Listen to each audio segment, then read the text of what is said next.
बालमित्रांनो, आजच्या गोष्टीचं नाव आहे बेडकाची युक्ती। मूळ प्रकाशन रूम टू रीड, लेखन रणजित कौर, चित्रांकन पार्थो सेनगुप्ता आणि मराठी अनुवाद सुश्रुत कुलकर्णी, प्रकाशन प्रथम बुक्स। एका बेडकाला खूप भूक लागली होती। तो खायला काहीतरी शोधत होता। आसपास पुष्कळ किडे उडत होते। बेडकाने विचार केला, चला आज पोटभर जेवूया।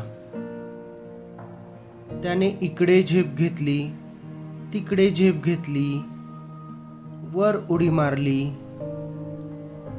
खाली उडी मारली, पण हाती काही लागलं नाही।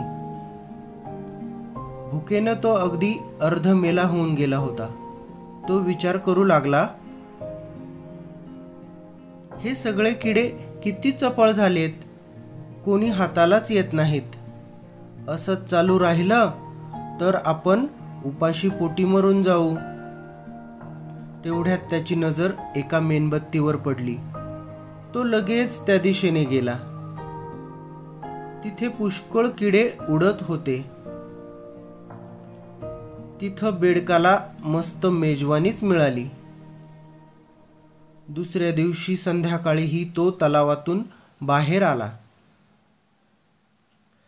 त्याच्या काठावर बेडकानं एक मेणबत्ती ठेवली, मग ती नीट पेटवली। थोड्याच वेळात तिथं पुष्कळ किडे जमले। बेडकानं मेजवानीवर मस्त ताव मारला। बेडकाची ही युक्ती पाहून काही दिवसातच तलावाकाठचं दृश्य बदललं।